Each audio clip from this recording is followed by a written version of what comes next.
पुणे बेंगलोर राष्ट्रीय महामार्गावरील सरनोबतवाडी इथली तीव्र घसरण आणि धोकादायक वळण सध्या प्रवाशांच्या जीवावर बेतताना दिसते। आज पुन्हा एकदा बेंगलोरहून पुण्याच्या दिशेनं भरधाव जाणाऱ्या लक्झरी बस चालकाचं नियंत्रण सुटल्यानं बसची डंपरला भीषण धडक झाली। या अपघातात लक्झरी बसचा चक्काचूर झाला असून काही प्रवासी गंभीर जखमी झाले आहेत। जखमींना तत्काळ स्थानिक रुग्णालयात दाखल करण्यात आलं असून त्यांच्यावर उपचार सुरू आहेत। मात्र या अपघातानं राष्ट्रीय महामार्ग विकास प्राधिकरणाच्या अत्यंत निष्काळजी कारभाराची पोलखोल केली आहे।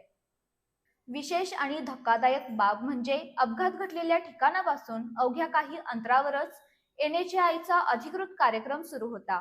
प्राधिकरणाचे अधिकारी कार्यक्रमात व्यस्त असतानाच हाकेच्या अंतरावर हा भीषण अपघात घडला। सरनोबतवाडीच्या या घसरणीवर अपघात होणं ही आता नित्याचीच बाब बनली आहे।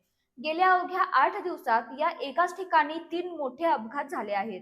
वारंवार निष्पाप प्रवाशांचा जीव धोक्यात येत असतानाही NHAI आणि संबंधित प्रशासन मात्र ढिम्म हलण्यास तयार नाही। महामार्गावरील हॉटेल भुताचा अड्डा या भागाजवळ पुढे अत्यंत तीव्र घसरण आणि धोकादायक वळण आहे। महामार्गावरून येणाऱ्या वाहनांचा वेग जास्त असतो आणि या धोकादायक वळणाचा अंदाज न आल्यानं चालकाचं नियंत्रण सुटून अपघात घडत आहेत। हॉटेल भुताचा अड्डा इथं पुढे तीव्र घसरण आणि धोकादायक वळण आहे। अपघात क्षेत्र असा स्पष्ट, मोठा आणि रात्री चमकणारा सूचना फलक त्वरित लावावा। घसरणीच्या या धोकादायक भागाची तातडीनं तांत्रिक पाहणी करून सुरक्षेच्या दृष्टीनं आवश्यक दुरुस्ती करण्यात यावी, अशी मागणी नागरिकांकडून वारंवार होतीये। सतत होणाऱ्या अपघातांमुळे स्थानिक नागरिकांचा संयम आता सुटलाय।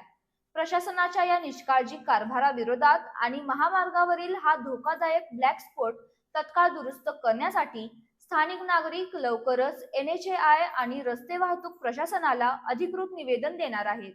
प्रशासनानं वेळीच पावलं उचलली नाहीत तर तीव्र आंदोलनाचा इशाराही नागरिकांकडून दिला जातोय।